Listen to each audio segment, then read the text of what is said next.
What's going on? Welcome to the show. Glad you could everyone. make it by. Thanks for coming. Thanks for stopping by. Mm-hmm. We got a show. We have a show here for you. Something's coming at you. We had the pleasure of having Mr. Jordan Hudkins from Rozwell Kid on the program this evening. That's right. We did. And he was a gentleman and a scholar.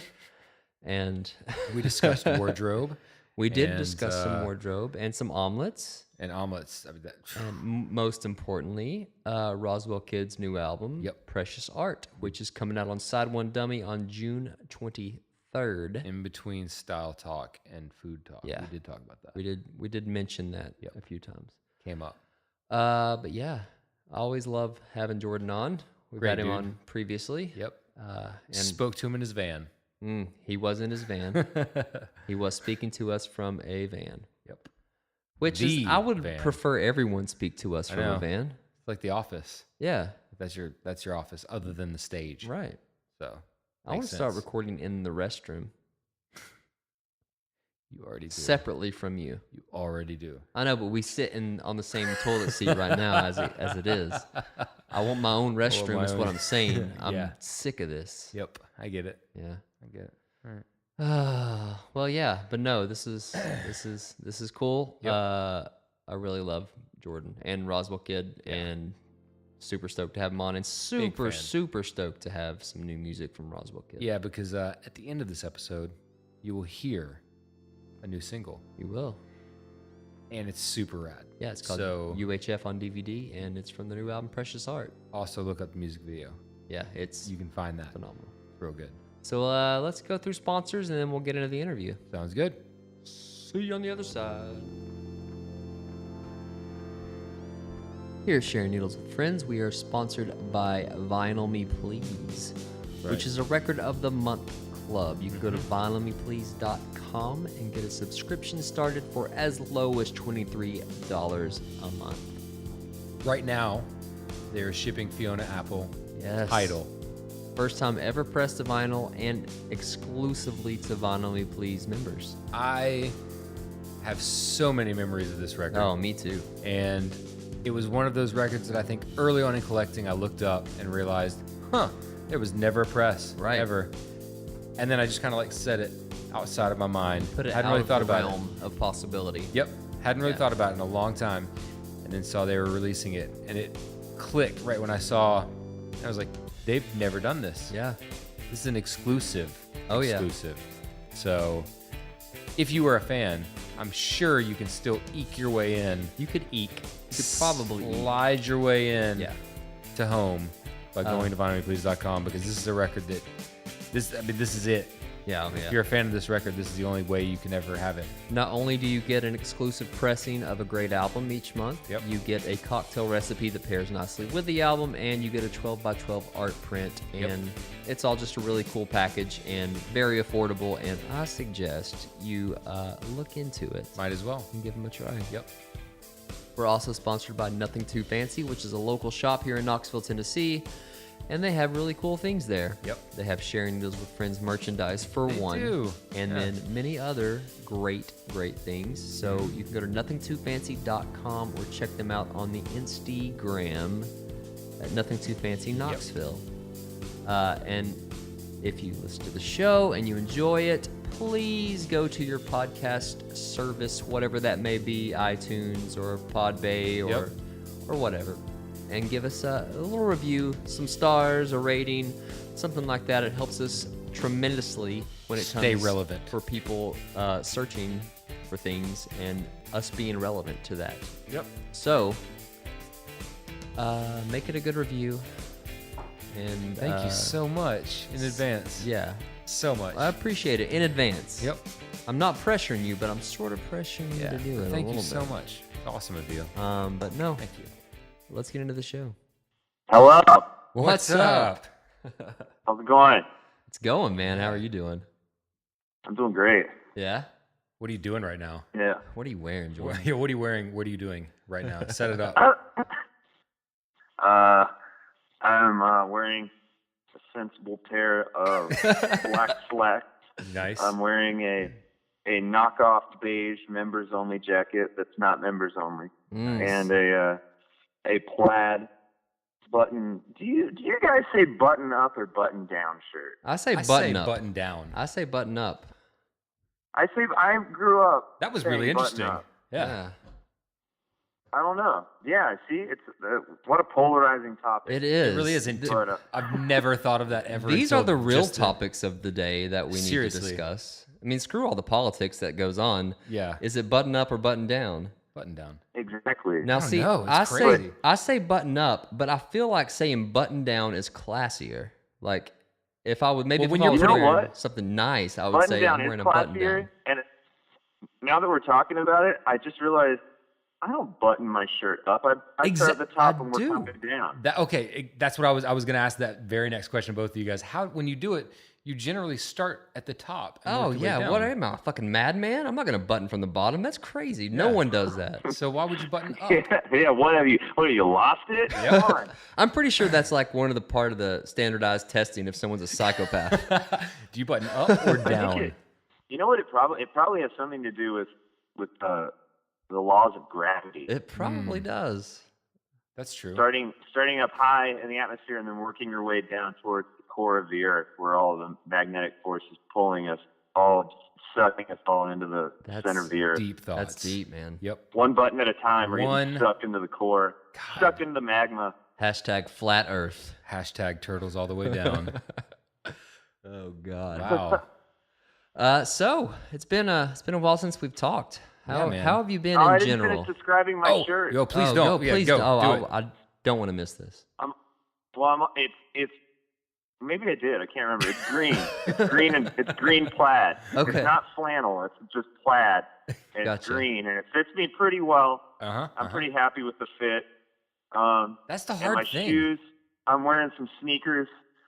They've been around the block, you know? Like, they're not brand new, but they're not falling Undisclosed apart. sneakers. Yeah. Like we don't know what these are. Chuck Taylor's. No, they're Reeboks. They're like Reeboks. they're like Oh. Reebok classic joggers, I believe they were called. I thought you Nice. said They kind of look like Re-Rock? the shoes, like they look like they're from the 70s or the 80s. You know, like the classic jogging shoe. Oh yeah. I like that. I like that look. I thought you said Re-Rock, and I thought that might have been some kind of off-brand Reebok, we which just would don't be know about. fucking awesome. Oh, I got that Re-Rock? new Re-Rock. Yeah. That'd I got be the great. sweet pair of Re-Rock just on the city street in New Yeah. York one day. It was right next to a DVD copy of Guardians of the Galaxy 2, which I didn't even realize had been released yet. I That's know. crazy. Yeah, I know. I mean, Man. these things exist. Like, believe it or not, there are knockoff brands that probably have a very similar name that someone like LeBron James would rep. You know, and people hear it and they're like, got "Oh, those- LeBron James? No, Get this new LeBron. LeBron James Re-Rock? Yes, it's LeBron's. They're style. tight. Yeah. See, that's a We thing. were the front of house guy for the Menzingers on that last tour. He was showing me and Devin. He was like, "Do you like my North Face jacket?" And we were like, "Yeah, it looks great." We were complimenting each other's jackets in like a small circle. and he was like, "You like my North Face jacket?" And we were like, "Yeah, it's badass. It looks great." And he goes, "It's not real." And we were like, "What?" And then he went through and showed us all the tiny little details that are different, like minute shit, like the Velcro is on the, like the hooks are on the wrong side. Yeah. They should be on the other Weird. side of the sleeve, like stuff like that. And I was like, wow, I would have never noticed that in a million years. No. I guess I don't have a keen eye for fraudulent Yeah. clothing. Nor do I. Back in the day when like there were starter jackets and that was a big thing. Yeah. I remember people were always saying like, "Oh, you got a fake one." It's like, what does that mean? Now you can buy starter jackets like- for like $10 at Walmart. I know. And I remember growing up, dude, was the you were thing. like, you were the shit when you had a starter jacket. Mm-hmm. And we also wore silk shirts. Ooh. Yeah, that was bad. Wow. That was a bad period of I time. remember when I feel like it was like 5th or 6th grade was when it seemed like all the boys around me in school were starting to switch to boxers instead Oh, of yeah. briefs. Yep. And I remember silk boxers. Oh, yeah. Big deal. That was a. Like all the dudes would be like, "Oh, I'm wearing my silk boxers today. Check them out." Oh You know, my we were, God, yeah. and I remember I got a pair once. I was probably in junior high. It was this pair of, they were like dark teal silk boxers with Jaguars printed all over. Oh, Jesus. I had but some. I don't. They weren't like Jacksonville Jaguar boxers. Right. You know, that kind of sounds like what they were. But I wonder if they still exist. I remember being very proud of those, and they were extremely comfortable. But I don't mess with boxers anymore. I can't deal with those. Yeah, especially silk. Right now, I can't imagine. I can't imagine. That'd be horrible. Yeah. Oh, I'm a boxer briefs guy myself. I'm right in the middle. Yeah. Right in the middle. It just seems so. It seems so unnecessarily luxurious. Exactly. Especially wasn't silk like the reason people crossed continents for a long time, and was like was like the currency to make your passage across like treacherous deserts and shit. So much truth to that. So that people could have silk and here spices. I am, like a shitty 13-year-old, like, oh, I can't wait to rub this silk all over my ass during the day. I don't know. It's kind of rude, actually. Oh, it is. It's so true. It's so rude to history. It is in general. Yeah. Yeah. Yeah. God. Shit. Oh, you know, talking about starter jackets. I remember the big deal when I was in, coming of age. Yeah. It seems like middle school is like that time. Yeah. Right. Yeah. Yeah. This was probably. I guess this was around like, I'm gonna say 95 to 99, like that era. Basketball jerseys. Oh yeah. Were like the hot time. shit, and they were so expensive because I remember I wanted one so bad, and like we would like go to like J.C. Penney or something, and they were like, I remember they were like $45, and in my brain, in my 12-year-old brain, I was like, fuck, I'll never be able to afford this. I'll never be able to afford this $45 basketball jersey. I remember trying to win one at a county fair. Oh, God. Like a shoot the basket, win a prize thing, you know, that where the basket's warped and too small already, so you're never going to win. Oh, totally rigged, yeah. The prize was like a Hornets jersey. Oh, man. I was so stoked. I wanted that Alonzo Mourning jersey so bad. Alonzo Mourning was my favorite basketball player growing up. Oh, man. I had a Jordan. I did eventually get a jersey, like, right at the tail end of it not even being cool anymore. Yeah. Like, I got one, and then, like, I kind of started noticing, like, I don't know who else is really wearing them. Maybe you stopped the trend. I might have. Maybe look at this guy. Dude, look at me. I could stop a trend quickly. Yeah. Like if it's cool and then I do it, done. It's over. I don't know why I had it, but I had a North Carolina Eric Montross basketball jersey. And I didn't like North Carolina, and I didn't care. Wait, like a Tar Heels jersey? Yeah. Oh, man, their colors. I was a big fan of the Tar Heels. I didn't know anything about them except that Michael Jordan used to play for them. Right. And I thought baby blue was a badass color. Yeah, That's true, that's man. probably why I got it. That was why I was into them. Yeah. Those are good looking jerseys. I mean, I'm just going to throw that out there. Yeah. So I realized today it has been since 2014 since Too Shabby came out. And that was the last time we spoke to you. So I'm imagining a lot of shit has happened. Maybe not. Maybe you just kind of like played a lot of video games since then. Maybe you've been in a coma. God. Yeah, honestly, I've just been sitting on the couch for the past 3 years trying to beat Mission Impossible on the N64. And I'm very close. No, I did go through a phase a couple of months ago where I got my old N64 back from my dad. Yeah. And I plugged it in, and I went to a used game store and I bought a copy of Mission Impossible, and I was like, man, why do they have like 15 copies of this game and they all cost $3? Because it was actually impossible. I hated that game. Realized, it's terrible. Yeah, it's terrible. It's a terrible, terrible game. It was one of those games that like almost seemed doable, but was never. Like it was always just out of reach, impossible. Like things were just that hard that you just couldn't do it. It's on one of the. I saw a list the other day of like some of the most frustrating games in history, and there were a bunch of them. Like the X-Men game, I think that was on like Super Nintendo was one of them. I don't think I played. There were these certain games. There was this list, and like basically since the time they were released, the designers and the people that created the games have admitted they made them either impossible or so frustrating that most people wouldn't be able to like beat it over the course of like renting it because they wouldn't be able to buy games. So like they admitted it. They admitted that they made this hard. I've heard about that. It pissed me off because a lot of the games that I remember playing as a youth were on this list, and I was like, "This makes all the sense." Like Metal Gear Solid was one of them. One of the Metal Gears. Do you know this one? I saw this the other day. I just heard about this literally like 3 days ago. I saw this on the internet. The Lion King game for Sega Genesis was one of those games. That was one of them. Yep. Yeah. Yep. And that game was really hard. It was super hard. One of the hardest things in Metal Gear Solid was that one boss, and the only way to beat him, because he could always see ahead. It's the fucking computer. Right. It knows everything. It knows what you're doing. And so, like, you would play this guy over and over and over. He always predicted your moves. What you had to do was unplug from controller port 1 and plug your controller into controller port 2, and then you went invisible to him and he couldn't see you. Oh my God. Are you kidding me? But you weren't told. How are you supposed to figure that out? Exactly. Like, it wasn't in the manual. It didn't say it in the game. And the designer said, people that thought about it enough, because he can see you and he's controlling and tracking your moves, they would track it through your controller. So we figured, a small percentage of people would think to like swap, to controller port 2. And that was what it was. That's ridiculous. Uh-huh. And genius. It is genius. It's pretty genius. But it pissed me off a lot. It's kind of cruel to me. Exactly. I guess it's an innovative approach to the hardware, incorporating that into your video game experience. But man, and destroying dreams at the same time. You said it was like the last boss, right? It's one of them. Yeah, he was. I remember him. He's like this weird ninja that like floats in the air. He was pretty like way into the game. Like you played this game for many hours. Oh yeah, you put your time in, and then it's some kind of weird controller trickery that you have to decipher. Yep, that was basically that was the premise of that game. Yeah, yeah. And the game Metal Gear Solid, if you've never played them, it's fun. They're all super fun, but they're all terribly hard to begin with. So it's already hard enough without them putting like fuckery of like swapping game port. It's just like that bothered me. I was mad when I saw that. I've never played any of the Metal. Well, that's not entirely true.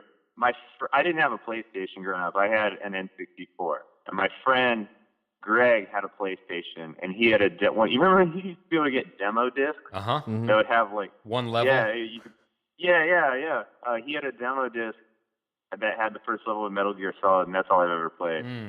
That was fun. It is really fun, but it got so stealthy hard that sneaking around, all that subterfuge. People always caught you. Yeah, always caught you. Someone's always smarter. Besides Mission Impossible, what else is going on, Jordan? I'm sitting in my van right now. You're sitting in your van right now? That's a good place. Are you touring right now at this moment? No, I'm home. But my girlfriend was she's doing some work. Yeah. And I didn't want to be in the way, chatting away, goofing off while she's trying to get some stuff done. So I was just like, you know what? And it's a little windy outside, so I was like, I'm just gonna go chill in the van. It's comfy. That's a good place. We're in the process of looking for a new one, so I feel like I'm just kind of like spending time, just a little like last moments with this incredible vessel that has carried us across this country way more times than it makes sense that it should have. How long have you had that van? Oh, we bought this van right before we went on that first U.S. tour when Too Shabby came out in 2014. Yeah. Nice. So, and it's a Ford conversion van with 4 seats. So there's literally no room for anyone else to come with us. And we don't tour with the trailer at the moment because we would really like to avoid that for as long as we can. Oh, if you can fit everything in the van with yourselves, then that's the easiest way to go. Yeah, we can get everything we need and the 4 of us in the van. And it's pretty comfortable, but I mean, we don't have any room for like, a merch person or a tour manager or whatever. So yeah, we've been keeping it pretty lean for the past 2.5, 3 years. But the van, it's I feel like it's not acting up, but it's probably on its last legs. Yeah. I mean, Adam and I were talking about this. Adam, our guitar player, and I were talking about this toward the end of that Menzingers tour that we just did, and we were just like at this moment where we looked at the van and we were just like, I can't believe this van went to the West Coast and back again. And Adam was like, I'm pretty sure the past 3 U.S. tours we've done, I've said there's no way we're going to do another tour in this van. And then it just happened. So, I mean, we've been really lucky with it. We haven't had any major issues, so that's been good. I almost Yeah. feel like It only you've broke got to down drive once it until where we it had to actually cancel the dies. show. True. Yeah. Yeah. Yeah. We drove once until it actually died, We but it was did. because we ran out of gas as we were like in the desert. Yeah, we act Oh, like wow. Dude, it was like dude, you couldn't have scripted oh my it better. God. No. We coasted off the interstate directly into the gas station right next to the pump. Literally as it was puttering out of anything. Yeah. That's so crazy. Yeah. Almost the exact same scenario happened to me in the desert. Our alternator died, and I was driving from the house. It was in Albuquerque, and the van was acting all like shitty and weird. We were night driving from Oklahoma to Albuquerque for the last show of this tour we were doing, Oh, and man. and it started like the lights started dimming, and the van started like sputtering a little bit in the middle of nowhere at like midnight in the New Mexican desert, and I was like, I'm just going to gun it. I'm just going to go. I'm going to pretend like everything's okay. If I ignore it, it'll stop. I was like, not stopping. We've got an hour and a half to go. I'm just going to do it. So we eventually got to the house we were crashing at, and I got up early the next morning, and I was like, I'm going to take the van to like a Meineke or a Midas or something and get it checked out. Started the van up. Everything was fine. I was like, all right, that's a good sign. And it was a 3-mile drive to the shop, and the last like mile and a half of the drive, like all the gauges started going crazy. The windows weren't rolling down. The tape deck started ejecting things, like just ejecting tape and CDs and stuff. And I was like, what's going on? And then I turned into the Midas, and as I was like coasting into the garage bay, the van just died. So maybe it's some kind of like, I don't know, like some kind of desert guardian angel was watching over you guys and us. Yeah. Or there's some like desert Bermuda Triangle that just kills vehicles. I think that might very much be a part of it. But it's a really gentle It is. death of your vehicle. Yeah. Like, we're just gonna mess minor up your whole day tomorrow, but I'm gonna do it at a convenient time. Right. Exactly. Minor inconvenience, but you know what? You'll still make it to the show. Yeah. Maybe. But yeah, you're gonna spend a lot of money right now. Oh, it's terrible. This is going to be a very I don't know. This is going to be an easily overcomable test of character for you. Yeah. Such a mild inconvenience. Yeah, exactly. But I did inconvenience you, and that's my point. Yeah, that's what it's about. So you go back on tour pretty soon, right? Yeah, we go back out in July. Yeah. Dang. And are you going? I saw some of the dates that were with Chris Farron. Who else are you going out on tour with? It's a full U.S. tour, and we're doing the first like 2/3 of the tour with this band Wunderbar and this band Great Grandpa, and then the last few dates, like the last 10 shows on the East Coast, are with Chris Farron and Great Grandpa. Awesome. Nice. That's cool. Yeah, it's going to be fun. I'm really excited. It's the first time we've ever done a full U.S. headline tour. That's amazing, man. I see you're coming to Nashville at some point, and I'm going to try to go. That's a little bit of a trek, and I've got a newborn that will be here in just a little bit. So if I can get out of my house... Yeah, dude, isn't it crazy? If I can get out of my house when you come to Nashville, I will be there to see that. Like within the next week and a half or so, Derek will be with child. I know. With second child. Yeah. That's so soon. Congratulations. Hey, thanks, man. I appreciate it. It's crazy. Do you know if you're having a boy or a girl, or what you're going to name the child? It's a girl, and we're naming her Eleanor Rose Jones. So nice. Yeah. Cool. That's so awesome. Congratulations. Thanks, man. It's terrifying. So many things have changed since the last time we talked. I know. Oh, that's insanity, exciting, man. Yeah, it's terrifying. Terrifying. But I digress. So, Precious Art Yeah, man. is your new album that is going to be coming out, June 23rd?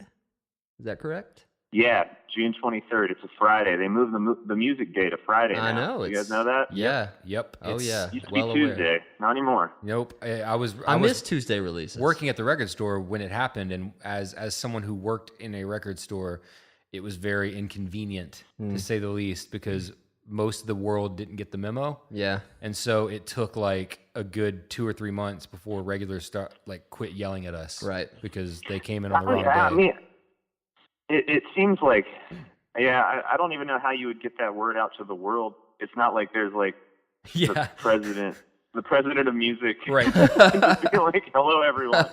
To let everyone know. All new records come out on Friday. Yeah. State of the Union address regarding record releases.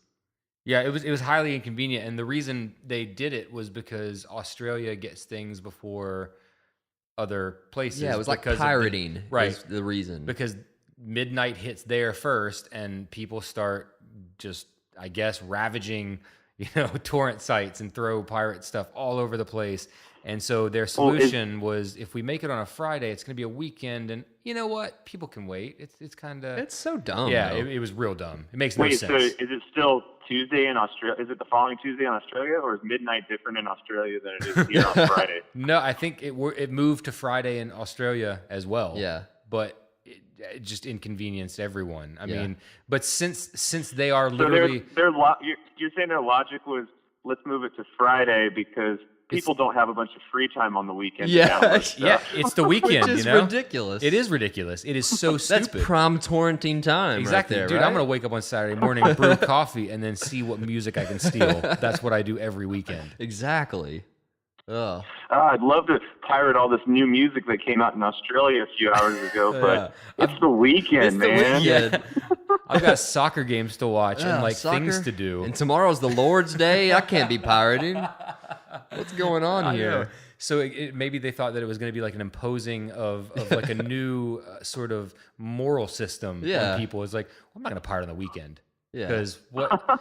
Am I a savage? No. I'm gonna wait until Monday to pirate, just like everyone else when I'm bored at work. People are getting paid to do their job as torrenting, so if they move it to the weekend, they can't do it. It's so ridiculous. It doesn't make sense. It doesn't. So yeah, your new record is coming out on a Friday, whether we like it or not. I have seen though a couple rebels who have put things out on Tuesdays digitally because they can do that. You can control the whole digital thing. You can control that. And someone made a comment the other day on Facebook. I can't remember what band it was, but they said, we're breaking this new tradition of Friday releases and releasing next Tuesday. And they did it, and they just put it out.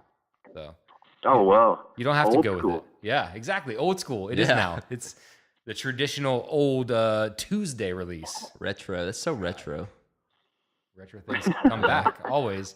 We're doing a vintage record rollout this time around. We're putting it out on a Tuesday instead. Yeah. God. Just fucking break everything and just put it out on a Sunday. Ooh.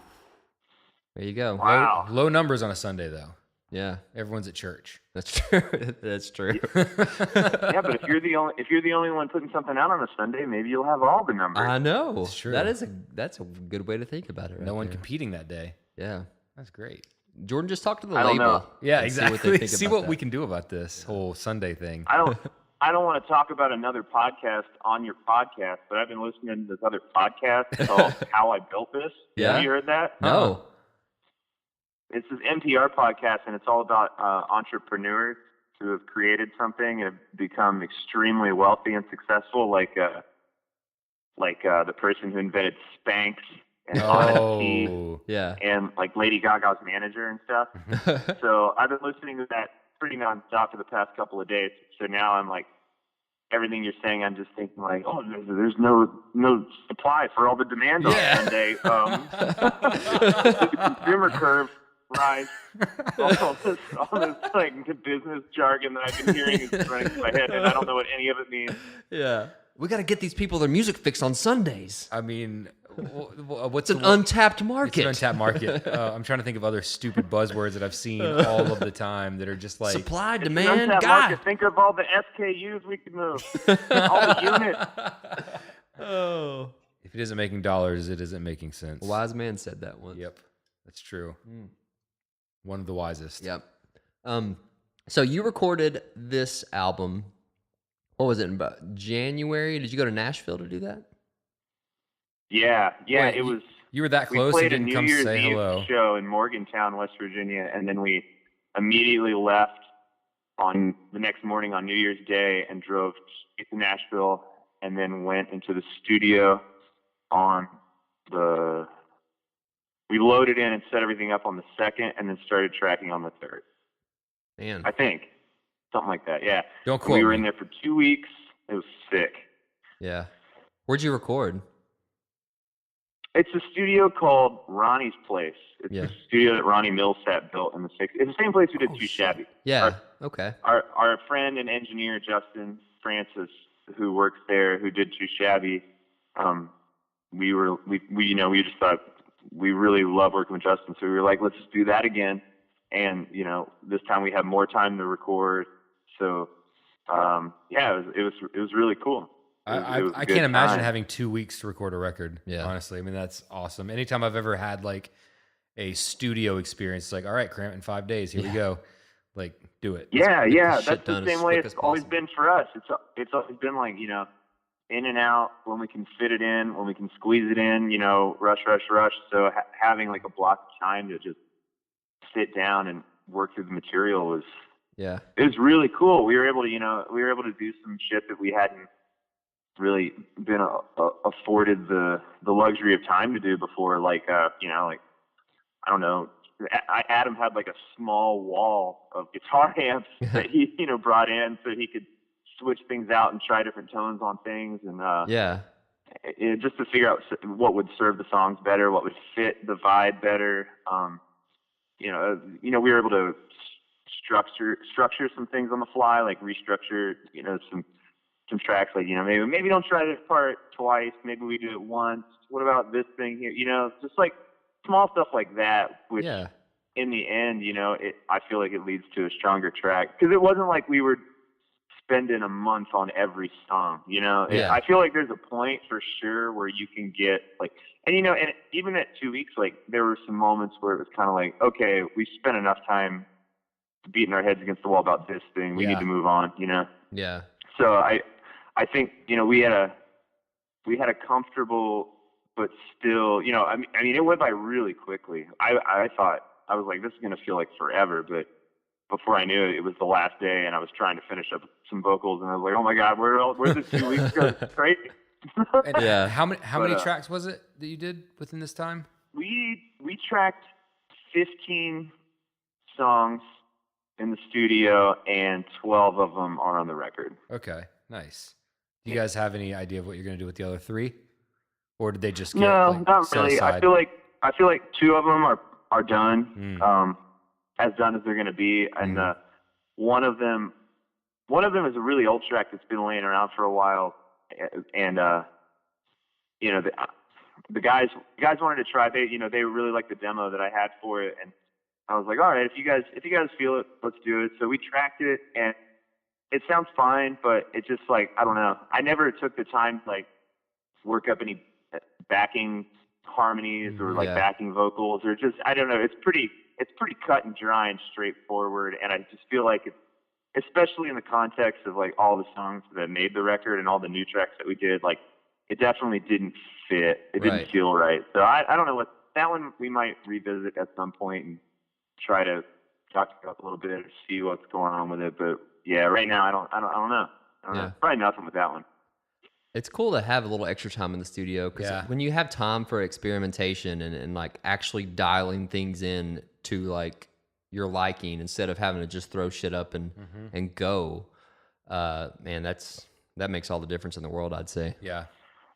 Yeah, and it was cool because it was the same engineer that did Too Shabby, so he's familiar with what we did, and he even said at one point, he's like, because I got, we've been like touring so much and so busy over the past 2.5 years, or 2 years at that point or whatever. Like, I forgot, I just look at him as like this professional who, knows his shit, and I really respect what he does and what he's capable of. And he said something like, you guys are two years a better band, and I'm 2 years a better engineer now. And I was like, oh wow, I forgot. It's easy to just get wrapped up in your own head and forget, everybody else is pushing along and learning and growing and all that stuff too. So yeah, it's really cool. Man, how long did it take these songs for the new album to come together? Like, how long have you been working on the new material before you went in to record them? I guess technically 2 years. Yeah. there were some spots where we were on the road a lot where I wasn't writing very much, and then there would be bursts where I would be at home for, a hot minute and write a couple of tracks or, get a couple of demos down or some ideas. And then it really started coming together, I'd say a few, 6 months before we went to the studio, things started coming together a lot quicker, and I was getting more ideas and, just more focused at that time. So, yeah. Man, awesome. Let's talk about some gear. Oh yeah, I want to talk because that's one of my favorite things to talk about. Let's start with all amps. right. I don't know anything though. Well, but you at least know what you use, right? Like that's kind of. Yeah, I have a guitar and an amplifier. Oh, wow, okay, gotcha. Those are important. And some of those, what I heard Neil Young called them gizmos at his feet. Some of those gizmos at my feet. Gizmos. Or doodads or something. Oh, man. Oh, poor Neil Young. Gizmos and doodads are both acceptable. That's true. They are. And I think I want to adopt them and use them. Hey, did you get that new gizmo you were talking about getting? What? Is it a crunchy gizmo or is it a or fuzzy? Fuzzy gizmo. Crunchy or fuzzy? Oh, ooh. That's so gross. I got one of them twinkly doodads. So descriptive. Yeah. So amps. Let's start there. Yeah. Okay. I mean, you don't have to get crazy in depth. I'm just curious as to what you used on the record and in general live. Oh, okay, yeah. Live, Adam and I used. We both used Trainer YBA1 Bassmasters. Yeah. Wow. And I used that on the record pretty much exclusively. There were a couple. I think I had a Soldano head that I was borrowing that I don't think I used at all, but it was at my station. I don't know. I don't think I touched it. I can't remember. I played a few things through Adam's rig, some overdubs. He had in the studio. He had a Princeton and a Champ and an Airline, one of those old guitar case amps. Yeah. Oh man. He had one of those. He had one of those mini Marshalls, the little tiny pocket Marshalls. Yeah. And he's gonna be so pissed that I don't remember everything that he has. But I mean, I don't Dave know. Grohl's done they all that. just look like tiny, Russian nesting doll versions of the bigger amps, Right. all those Fender amps. Yeah. It just looks like you just stick one inside the other one. They're easy to travel with that way. That's true. Yeah, Dave Grohl's done a lot of Foo Fighter stuff with the Champ. He uses that a ton. And he's used one of those little tiny Marshall, they're not even. I guess they'd be called practice amps, but I don't even know if you'd really call it a practice amp because it's 5 inches. It's so little. Yeah. But it's more like a warm up amp, just sitting around. But I mean, we used it for some lead stuff, and it sounded awesome. It's really cool. Cool. You're able to get a weird I don't know, kind of busted ass Brian May type sound out of it, that's which cool. is cool. Yeah, I know Vox makes these little things that they have a AC-15 it's a little tiny speaker on a input, and you just stick it in your guitar and you get sound out of it, and it sounds really cool for just sitting around practicing. Oh, whoa! Weird. Yeah, they're it's awesome. just on the end of an input and it just sits on your guitar. That's cool. Yeah, they're pretty awesome. Weird. Yeah. What kind of that's what I want to know is what kind of fuzz that you use, what kind of distortion pedals and stuff do you use? Because I absolutely love that sound. Yeah, on Too Shabby, I recorded that record with a crate combo called a crate V30, and I think I used a Rat on that record. That and I think I also had one of those Boss super distortion pedals at one point. Yeah. I think that may have been in the mix. I had no idea what I was doing, basically. But I mean, it turned out fine. It sounded cool, which was great. And then through playing shows more and touring more, I kind of figured out what I like my sound to be on stage. And right now, I'm pretty stripped back. I'm just using a Blacktop Jazzmaster, and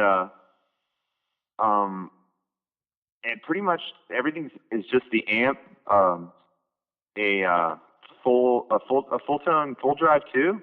Oh yeah. Okay. Yeah, and one of those Seymour Duncan pickup boosters. Oh, okay. For leads. Yeah. Man, that's awesome. And Adam has a full drive as well, and he also uses a Rat for leads, you know. Yeah, so rats are great for that kind of stuff. Yeah, Rats are cool. I just like, I don't know, I feel like I couldn't figure out how to control it very well. It always felt really unruly. That's how I feel with Rats. I just like, I feel like I have a good amount of control over my tone and my levels and boosts and stuff. I kind of feel like I'm ready to start experimenting a little more with pedal sounds. Yeah. And like, you know, different kind of distortions and fuzzes, but at the same time, like, if I'm happy with what I've got going on, true. Maybe I'll just focus. I'll just stick to just writing the songs and you know, trying to do that and perform them well. And, I don't know. I feel like I might get too wrapped up in all the technical stuff if I really go down that rabbit hole. See, I don't know. I'm there, Maybe man. not. I love guitar pedals, and I'm super novice at it. I have no idea what I'm doing. Like I've got 8 on my board right now, but I have like 10 or 11 pedals total that I just kind of like alternate in and out.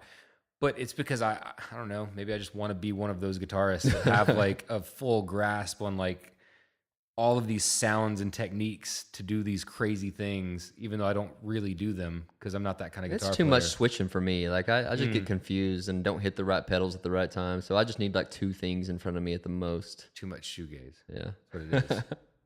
Shoegaze. I mean, anyone that can handle a pedal board that's huge with all kinds of crazy stuff on it, I find that a very admirable skill. It stresses me out to look at the pedal board because I'm just like, oh my god, what does this do? What if I? And then like, if you know how like when something just shits out on your pedal board and you have to go through and figure out what's wrong. It's awful. That whole troubleshooting process just seems like a complete nightmare. It sucks. Like trying to figure out what is up, but I don't know. But yeah, you know, like I said, it's. I think it's sick when people can do that stuff. That I can't wrap my head around it. I don't know. I guess I just need a little more of a simplified rig. Yeah. And I mean, what we're doing doesn't really require a bunch of stuff. I guess, you know, our vibe and the way I write and what our sound sort of is. Yeah. I mean, I guess if we really want to get experimental and weird on the next record, we can go down that road. All keyboards, man. Just go straight to all keyboards. Yeah, just all keyboards. Yeah. 90 keyboards. Figure out how we're going to play them. That'd be phenomenal. Did you say you just got you play a Jazzmaster Blacktop? Yeah, I have one of those Blacktop Jazzmasters, and that's my main live guitar. I used just a regular, like, I guess it's called like a classic player Jazzmaster. Is that a thing? Did I make that up? No, I have one of those. That's why I was asking. Yeah, I used one of those on the record, and I have like before I got my Blacktop Jazzmaster, I had this like shitty Epiphone Strat, an S310 that I put a weird like lipstick humbucker into. Yeah. And yeah, Adam helped me wire it together, and that was my guitar. That's the guitar that I use on Too Shabby, and I carry it around as a backup guitar now, but it's a little, I don't know, it's a little bright for what I want at the moment, and I don't know, it's also kind of, the neck's kind of messed up. I think it needs like, I don't know, it's just, it's not a very good guitar. I love it to death. I'll never get rid of it. Yeah. Just because it has such sentimental value, and I love it to death. But it's just not a good guitar. Yeah, I've had those guitars before where like you tune it, but then if you're playing at a certain place on the fretboard, it's not in tune. Done. Yeah. That's one of the problems with that. Yep. It also has a pickup in it that doesn't work. It's not wired into anything.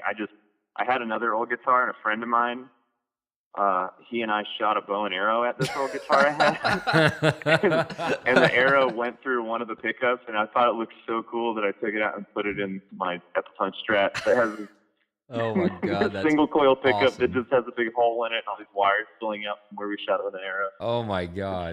Fun stuff. I've got an old Ibanez that has a humbucker in it that is completely useless, so we just put like black tape over top of it, and that was awesome. It looked good though. Yeah. I mean, it looked purposeful. Yeah, I guess so. What kind of purpose do you have for black tape all over your humbuckers? None. I don't know. None. Yeah. Yeah, I love Jazzmasters. I've got a classic player, and then actually just ordered a. I can't remember which model exactly it is, but it's the HH, so it's got humbuckers. Because I mean, the standard Jazzmaster pickups are great, but sometimes you need humbuckers. Yeah. It's kind of important. Yeah, that's what I dig about the Blacktop Jazzmaster. It has the humbucker in the bridge position, Yep. and then, if I want the single coil Jazzmaster pickup, I just flip it to the neck. Yep. Yeah. And I get that buttery tone. That's true. But I don't know if it works right now. The tone knob quit working on my guitar. I need to get that fixed, actually. You just reminded me. Yeah, it just doesn't do anything. I'm just sitting there spinning it and nothing happens. Yeah, that should be. So how am I going to make my guitar sound like it's underwater for no reason? Yeah. I know, totally. seriously. But no one ever uses it for real. You need that sound.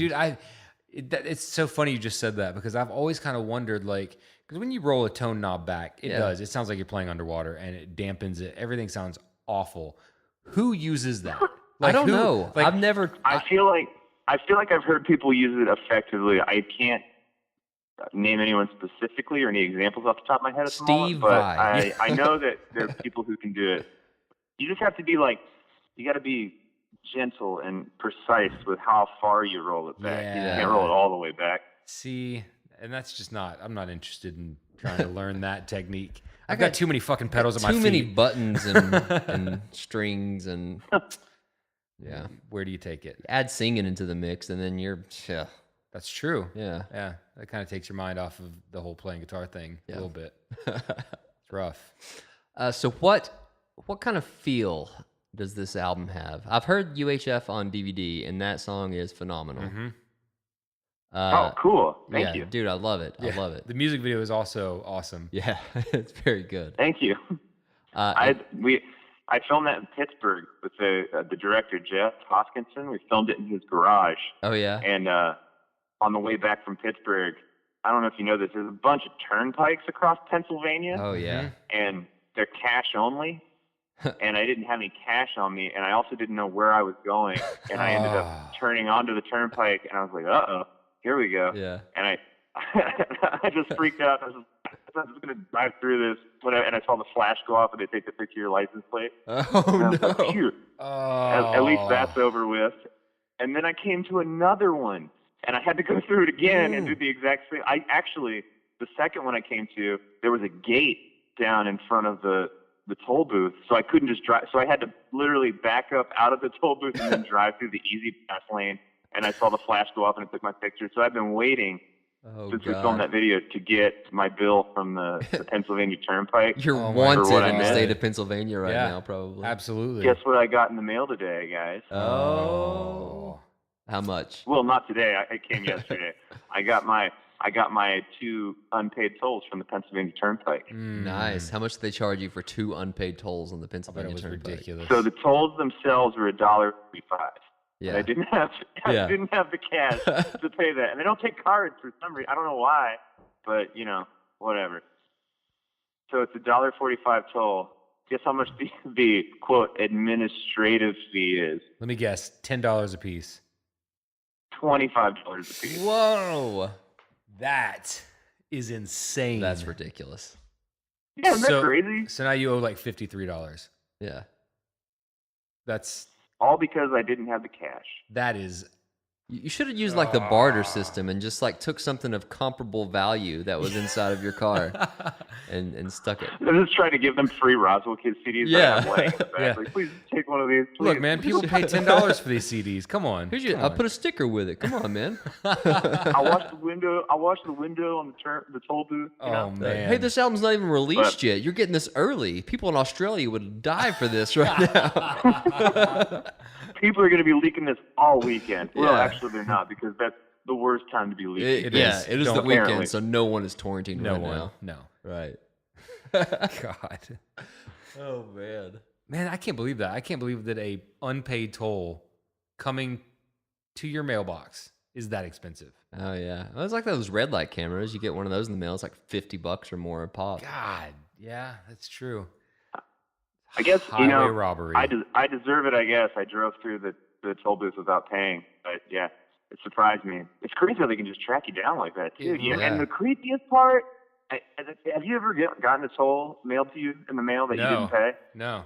The creepiest part is they print the weird, grainy-ass black and white picture of your van driving through the toll booth that night. Man. They print it on the bill so you could see your Yeah. license plate and stuff, and it's just like, ooh, that's really creepy. It's like Someone's watching. it's almost like weird satellite footage. It makes I don't know. It gives me the creepy crawly. I've had red light tickets where it's like shows like up front like a picture of you driving your car, and it's weird. That is really weird. Yeah. Oh. Ooh, I didn't know that was a real thing. I've only seen that in Arrested Development. I didn't know that No, was an yeah, actual thing. that's a real thing. Red light cameras, yeah, they have them a lot here. Big brother. Yeah, I know. That's it. It's You know what I crazy. had to do on the turnpike? I had to, because I was, after the second one, I was like, this is crazy. I'm going to end up going through like 9 of these or something. So I pulled off of an exit, and I was trying to find an ATM to get cash out so that I could pay cash at these tolls. And the closest town was like 4 miles away down this windy road in the middle of Pennsylvania, like surrounded by like train tracks and like these weird coal tipples and stuff. I drove through, like, I was like snaking along this river, and I got to this town. It was this foggy ghost town, and at that point it was like, I think it was like 12:30 or 1 in the morning, and there was no one on the street. There was like no businesses open, and then I see this like bright green beacon of an ATM down the street. I pull over, run up and get a $20 bill out as fast as I can, get my van, and hightail it back to the turnpike. And it was all gravy after that. Yeah. Didn't hit another toll. Done. Oh shit. Then I sorry. stopped at Sheets and got a bunch of food and God, coffee I haven't with that seen money. Sheets in forever. Yeah, I mean that's a better use of it than tolls. That's Right. awful. Yeah. Mm. Yeah. I hate that. I really do. I mean, like I grew up in Virginia Beach, and I remember there were toll bridges and toll roads everywhere.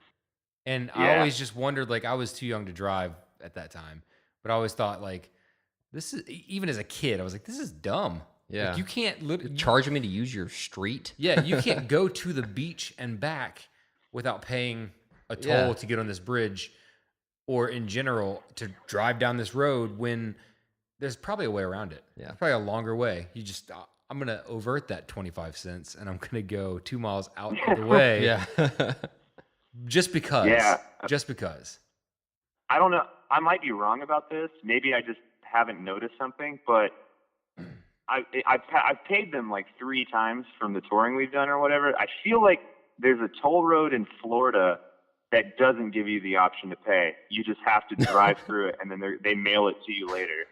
And it's the same thing. It always shows up with the black and white photo of Oh your my car God. going through. And they're like, thank you so much for using Florida's highway.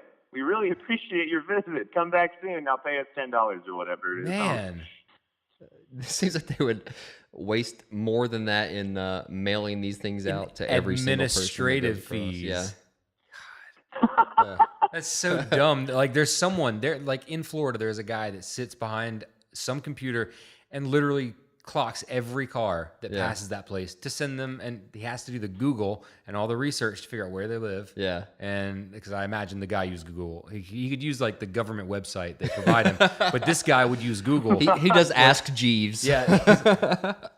Where does so and This so guy live? mailing out all these tolls with these weird surveillance pictures doesn't Right. trust the Yeah. government website. That's Yeah. that's his job. So he just Googles. He's like, everything is on Google. Yeah. Everything is there. Mm, Creepy. that's what happens. I know. So how stoked are you to get this album out into the world? How stoked? Yeah. I'm very stoked. Oh, you asked me what the vibe of the record was like. I Yep. started talking about toll booths for some reason. I'm so Oh. sorry. We Is thought the- toll is- booths was a vibe. Is the vibe toll booth? Yeah. Yeah, it's got a real mad unpaid toll vibe on this record. You know, Yeah, dude. I love that vibe. all that. It's all that panic and anxiety you feel when you drive through an Easy Pass lane and you don't have one. Yes. No, I'm very stoked for the record to come out. We're in that waiting period right now where it's been announced, it's Yeah. been done, but it's not out yet. And it's just like, oh man, I just really want this to come out now. I want people to hear it. I'm excited. We're excited to tour it. We're excited to add the new songs into the set list. Yeah. All that stuff that comes along with the new release. It's been so long since we put something out. I know. I made a joke about this on Twitter a few weeks ago, but I forgot what it feels like to put out new music. It's really exciting and like a little scary. It's exhilarating. It's nerve-wracking, and I completely forgot that unique blend of emotions that you feel when you put a song that you've made out into the world. It's cool. Yeah. It's a great rush. What a rush. What a rush. What a rush. The last thing was Good Graphics, right? The EP. And that was that came out on Infinity Cat on cassette, and then later it got pressed to vinyl. Yeah, it came out in April of 2015 on Infinity Cat. Yeah. So officially, we put out a split 7-inch with The World is a Beautiful Place after that. Oh, yeah. But, you know, I don't know if you can count that as like a full release, Right. I guess. So, like, since like a, you know, like a substantial collection of songs has come out, I guess it will have been over 2 years when Precious Art comes out. Yeah, man. But, I'm excited to hear the rest I'm of stoked. it. Yeah, I can't wait to hear it too. Cool. I think the vibe is cool. We wanted to make like a more cohesive, you know, album from start to finish. Mm-hmm. And I think it's a pretty natural byproduct of the recording scenario we were in, where, you know, it's like the 2 weeks straight spending, you know, we didn't have to tear down everything every night. We just camped out for 2 weeks. So like, I feel like there's definitely a cohesive sound and vibe to the record. There's a lot of like peaks and valleys. I described it to someone as like as a high contrast record. There's a lot of different like a lot of different speeds on this record, rather than just sort of like one speed the whole time. There's some slower stuff, there's some quieter stuff, and then there's, you know, like a 50-second song that's South by? pretty much just there's pretty much there's one that's called Wish Man that's pretty much just guitar harmonies and dogs barking. Yeah. Pretty much, that's what it is. So I mean, like, you know, like that.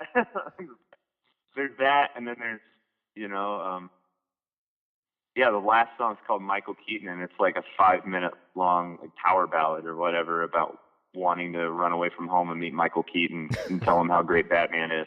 And everyone can relate to that. Everyone can, yeah. Dude, that's true. I've been submerged in Batman lately. Oh, yeah?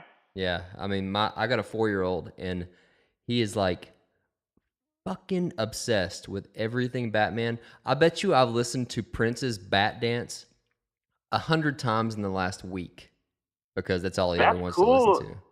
That's cool. He's like into Prince's Batman soundtrack. Yeah. That's awesome. No, he loves it, dude. So, we're all things Batman. Who's his favorite Batman? Do you know? Has he figured it out yet? No, he's more of a Joker fan. Yeah. Oh, cool. Right on. He likes the Joker. Heath Ledger Joker? We haven't watched those yet. Oh. We've watched all the older Batmans, and he loves those Christopher Nolan Batman. I don't put Batman. Is that how you describe more than one Batman movie? Those Christopher Nolan Batman movies. Batman.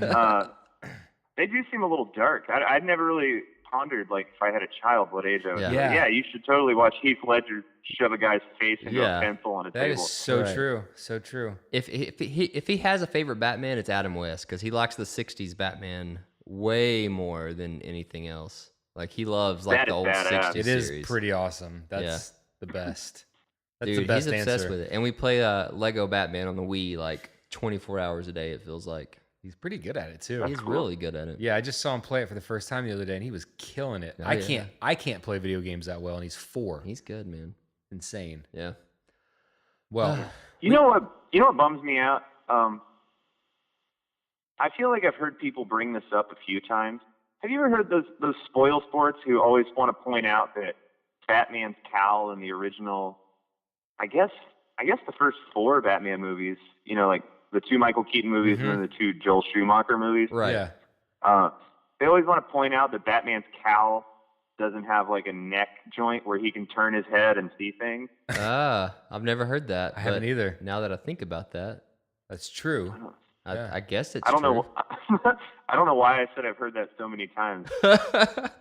Every time I go out, I hear someone talking about. Like, what am I like reading, or what scenarios am I in where I'm always This is actually people like observation complaining about Batman's cowl? What kind of message boards do you go to, Jordan? It's just a ponderance. Yeah, it just bums me out because it's like, who cares? Yeah, exactly. those Batman masks were cool as hell. The Michael Keaton costume, that was everything to me. I remember I had an action figure that I was so stoked about. It was Michael Keaton Batman from, it was either the first Batman movie or Batman Returns, but you could take his cowl and cape off, and then you had a little Bruce Wayne. That's and awesome. the mask was like, it was way too big because it had to be big to fit over an action figure head. So it looked kind of dumb, but I thought that was cool that I could take his mask off. Yeah, that's badass. Yeah. Awesome. I ripped it and broke it and ruined it. Yeah. Wow. Damn. How do you feel about answering some questions? We got some questions from listeners. If you are so inclined to like give them some more time. We've already taken some of your time, but we're gonna throw some more at you. Yeah. And I want to talk about omelets as well, Jordan. Omelets? Yeah. I would love to talk. Let's do some questions. Let's take some cues, cute little Q&A, and then we can talk about the which is one of my favorite Sorry, foods. that was so stupid. No, we're keeping that in. We're gonna keep it all in. One of my favorite foods in the Great. world. Yeah. Breakfast food in general, always good. Okay, this is from Jave Steve D. He says, saw them open for the Get Up Kids at the Black Cat, and it was great. So that's awesome. It's not really a question. That's not a question, but give me a minute. Oh, sorry. Give me I'm so sorry. Fucking minute. Are you guys like me and torture yourself by keeping stuff on your Discogs want list that you know you will never have a price that you are willing to pay? Jordan, do you fuck with some Discogs? Do you buy stuff off there? Honestly, I'm not like a huge like vinyl collector. Right. I mean, I have a modest collection of stuff that I like to listen to. A lot of it's just instrumental Hawaiian music from like the 60s. My favorite record that I own is called The Magic Organ Goes to Hawaii. What? If that tells you anything about my collection. Yeah, I mean, that's kind of cool. It's so sick. Yeah. It's so sick. It's got this couple in like polyester white suits dancing under a palm tree on the front. And it's just like a shitty 60s organ with like the programmed beats on the dude, nice. Like the beats, and then they're playing, like Aloha Oi or whatever over the Hawaiian wedding song, all that stuff over top of those God. Beats. It's really cool. That's my favorite record I think that I own. That's super Aside badass. from all the ones that my friends have done and we have done. Yeah. Oh my God. But yeah, no, on Discogs, I've got plenty of things on there that I'll never be able to afford. No. And they just keep I sending me emails. I don't think I could just like hold on to that. I couldn't just keep looking at this thing that I'm just like, it's never going to happen. I would have to let it go. I just keep hoping that someone puts theirs on Discogs and they just are stupid or they don't realize things and they put it on for way cheaper than they possibly should. Yeah. Which does happen. I mean, I've seen it. Yeah, it has happened before. It has happened for sure, where someone sold like a record that normally goes, on average for $70, and I've bought one for, 25, Yeah. So I mean, like occasionally someone does that. That's what happened with me with the original Weezer Maladroit album. I had that on my Discogs forever, and then one day I got a notification that said, "Hey, someone's selling this for $23." I was like, "Oh shit, yeah, I'm gonna get that." How much is it regularly going for? At the time, like anywhere from 80 to 100. It was hard to even find them on there.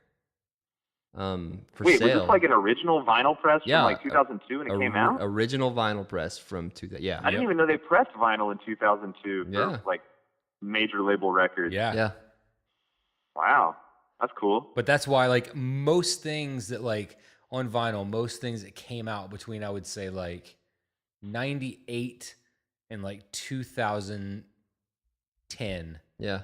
Anything that came out in that period of time, like if you didn't get it when it came out, it's going to be expensive now. Oh shit, very expensive. Beginning of the 2010s started picking up again. Right. But like there are records that like Everclear, Sparkle and Fade. Yeah. For the longest time, that's a record you would think would be like all over the place. Original is crazy expensive, and even the represses are expensive. Oh yeah. It's insane. It's crazy. Yeah. Hey, I saw Everclear play for free at a casino down the road from my house. Are you serious? 2 years ago. That's amazing. Yeah. Were they played a classic rock medley. Oh, wow. That sounds sad. I mean, and then they covered Brown Eyed Girl. Yep. They covered that on one of their albums. They also did Death Cab's I Will Follow You Into the Dark, and they changed the lyrics. They did change the lyrics, and it was They took their Unfortunate. liberties with it. They did. But they also changed lyrics in there was another cover they did where they changed lyrics also, and I'm wondering if they did it because if you change something X amount, Yeah. you're not copyright infringing. Right. So that's like their way of saying, we love the song, we want to cover it. However, that second verse is bullshit. That's mine. Like that's not the original verse.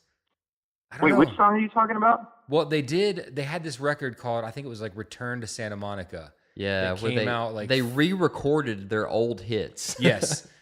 So it's comprised of like Oh yeah, Real Big Fish did the same thing. Yeah. Don't they do that because they can't get the publishing Right. Yep. or the royalties from their label, right? Yeah. The major label holds on to it. They own the masters, so like Yeah. they're not like, are they like not seeing any money from like streams and sales of that stuff? I would mean, I'm imagine- sure they're seeing a little bit, but maybe not as much as they should. Yeah. You know? I'm pulling this up real quick because I've got to tell you, like, they had like multiple covers on this record, and like, first of all, the re-recordings they did were just like shouldn't- washed in auto-tune, man. yeah, It was shouldn't have crazy. happened like at all.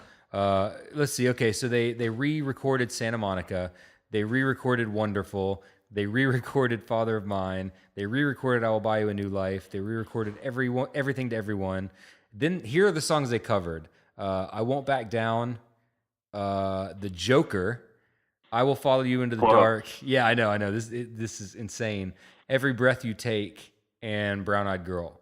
But every single one of those songs that they covered, they changed lyrics, whether it's like a line or two. They somehow changed it and tried to make it, I guess, just okay for them to do this. It's insane. And the re-recorded versions Wow. too, like, so, you know, we all know the song Santa Monica. I mean, that song is amazing, and it'll always be 90s greatness in my head as far as like, you know, a good 90s rock song.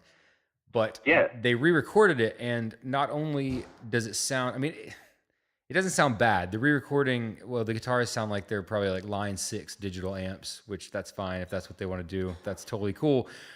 However, the amount of auto-tune that he has on his voice is almost unforgivable, because if you remember back in the 90s, maybe he used it, but it was so like trace, you couldn't even hear it.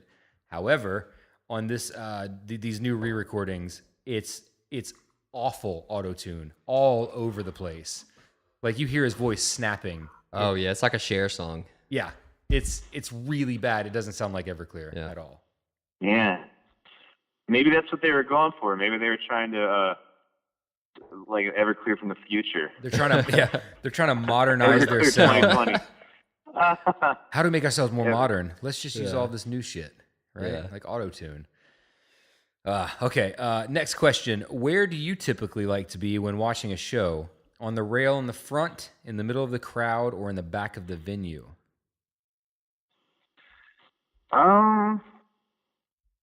I would probably say I like to be in the back. Yeah, I'm the same. Yeah, at this point, like you know, at my age or yeah, whatever, at my I'm not age. like I'm not really like jumping into the pit Right. very much anymore. True. And I don't know. I've only stage dove once in my life, and nobody caught me, so I don't do that anymore. Are you serious? Did That that was a- happen? That was at a Catch-22 show when I was like 18. Yeah, oh, nice. I was hoping it wasn't like at one of your shows. No. Although nobody would catch me if I tried to stage dive. And I don't blame anybody for not wanting to catch me. That's Yeah. so sad. But yeah, I like to stand in the back because I feel like, I don't know, that's where the sound guy is, and he's the guy. From a Yeah. technical standpoint, That's true. that's where the Exactly. front house guy is. That's the guy mixing it, trying to make it sound best to his ears. So I would like to hear it from back there so I can experience everything, you know. And I like, yeah, you know, and I like to observe the entire performance from Yeah, from too. a vantage point where I can see what's going on. me too. And I'm really claustrophobic when it Right, comes to there's crowds. also that, yeah. So Oh, I yeah, get, yeah. I get weirded But out. you know, I respect and am happy that people like to be in the Oh, mix yeah, and totally. up front and all over the place. You know, like it's really cool to. But yeah, for me personally, that's where I like to hang out. Me too. I'm in the back. My anxiety is too crazy for me to like be up in the people bumping me. Yeah. Oof. Same guy, Pat Griffin. I'm throwing this out there. He didn't have a second question, but he said, not a question, but here's a link for the folks who want to pre-order the new Rozwell Kid merch. Boom. So the guy that gave us the last question also posted a link to SideOne Dummy on our page for people to find what we were going to plug later. Yeah. So that's perfect. Cool. Next question is from Alex McWilliam. First question is, how are you? The second question is, the latest record that you bought.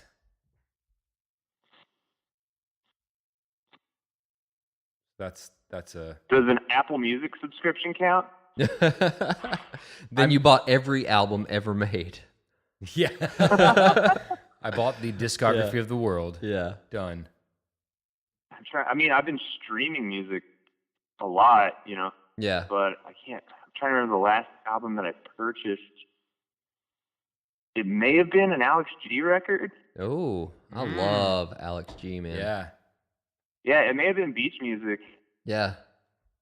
I can't remember if I just streamed it though, like added it to my Apple Music, Right. or if I bought it. Yeah. Either way, what's the that last record thing was you cool. listened I to? was What walking have you around been- a lot listening to that one for a while. What have Yeah. you been listening to lately in general? I want to follow up on that and just like, what are some bands like either at the end of last year or this year so far that you've been really loving?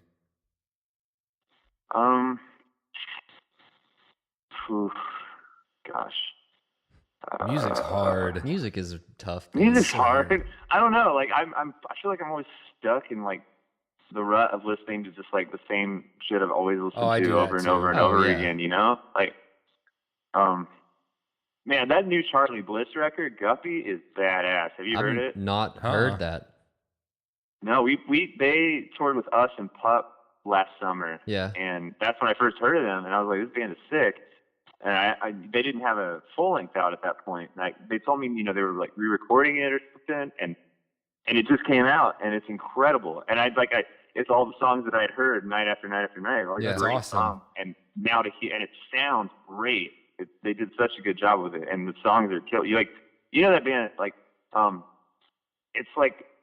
it's got like such a cool like '90s power pop vibe. Yeah. Like you guys would love it. Oh, You I'm should sure. check it out for sure. What's the name of the band?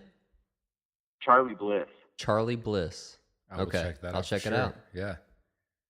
Sweet. Okay. Next question. Favorite Boards of Canada album?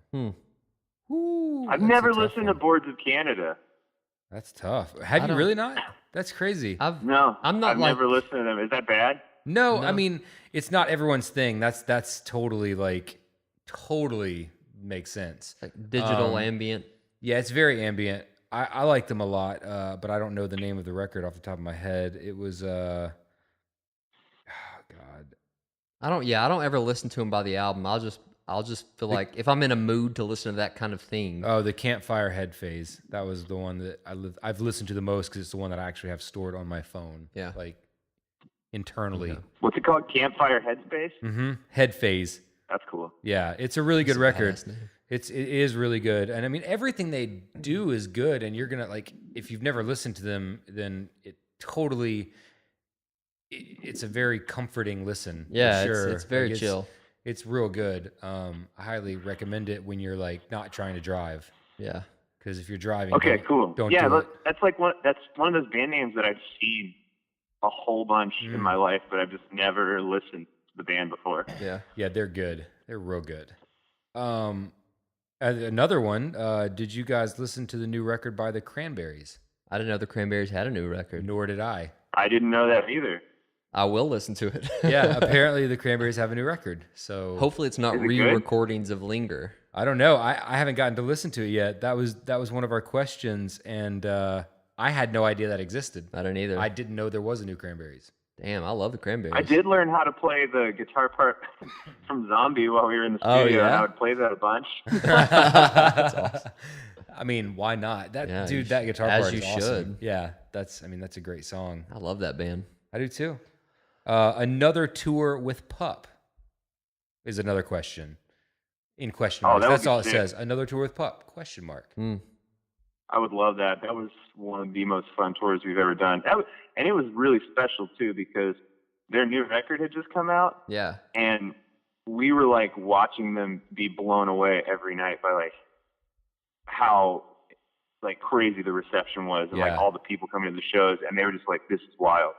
This is so cool." And we were like, "Yes, this is incredible. This is awesome." And like their crowds were great, and like their fans are some of the nicest people ever, and it was just, and the dudes in Pup too are like the sweetest guys. Yeah. So like that whole tour was amazing. So yes, I would love to tour with Pup again. It's not like nothing's planned right now, but that would be great. Yeah. If they're listening somewhere out there in the world, Pup, where are you? Come in, Pup. They're a great band. Yeah, they are. It's love incredible. Pup. Well, cool. That's all the questions I think we had. Boom. So now let's talk about... tell us about your omelet obsession, Jordan. Yeah. Okay. Well, it all started when I was visiting my good friend Jake. And one morning, he was like, "I'm making omelets for breakfast." And I was like, "All right, this sounds fine." And then I was watching him make an omelet. And honestly, I didn't really like omelets. I didn't think about omelets. I would skip over the omelet section in a menu if I was at a diner, Oh, yeah. I wouldn't even think about it. I'd had them before. I'd been around the block. I'd had an omelet. My dad had made them before or whatever, But Jake was like, "I'm going to make omelets for breakfast." And I was like, "Cool, I'm going to hang out and watch you do this." And as I was watching him make the omelet, I was just like, this is such a cool, simple skill. Why don't I have this skill? Why can't I do this? He's like, and I was like, he's got a family, and I was watching him like provide for his family, cooking these omelets and stuff. And I was like, man, this feels like something I should be able to do, but I don't know how. And I was already feeling a little self-conscious about my lack of cooking skills. Yeah. So I just kind of made a decision that day. I was like, I really want to learn how to make an omelet. I'd like to know how to do this. I was inspired, you would say. So I came home, and my girlfriend and I had recently come into the possession of 6 chickens. I didn't expect that to be the end of that sentence. Yeah, well, go that's ahead. a big part of what inspired me to actually get off my ass and do it rather than just sit around thinking I should learn how to make omelets. We had a glut of these fresh eggs. Yeah. So I was like, all right, well, I've got all these eggs. I want to learn how to make an omelet. Let's just start doing it. And I started trying to learn how to make an omelet. I was watching a few video tutorials on YouTube. I think I watched Alton Brown make an omelet. Dude, I was like, how does Alton Brown do it? All the celeb chefs. You got to crack a few eggs, man. Alton Brown kick. I've been watching tons of Good Eats. It's on Netflix. Oh, You've been watching Good Eats? Dude, he's amazing. That's like a comfort show for me. Like if I'm ever like, man, I just want to sit here and veg out, I'm gonna put it on Good Eats. Alton Brown's real good. Yeah. And I've heard he's the sweetest guy. Yeah. That helps. Yeah. And he's so knowledgeable. I like how he approaches everything from like a scientific perspective. Me too. And he explains, he's not just like, it'll taste good if I put pepper in it. Yeah. Like, here's why the pepper extracts the oils from the fat inside of the bone. Yeah. All that stuff. And it all depends on the coarseness of the pepper as well. If you get it fine, you'll get this kind of, it's crazy. Yeah. So I was watching some videos about how to make omelets, and I just started trying to do it. And, one day I took a picture of my omelet, and I was like, I think I'm just going to document this process and see how I do and how I improve or get worse. Yeah. I don't know. Like, what am I doing wrong? What am I doing right? And I've enjoyed watching it develop. And I'll tell you, man, I feel like they look good. I feel like I've gotten kind of good. Yeah. And am I okay? I would eat that omelet. I would say that I've made omelets probably twice a week for like the past, on average, twice a week for like the past 5 years, because it's one of my favorite foods as well. So I kind of got in this phase where I was like, well, fuck it, I can make an omelet. Like I had the same sort of like realization one day because my dad made them growing up as well.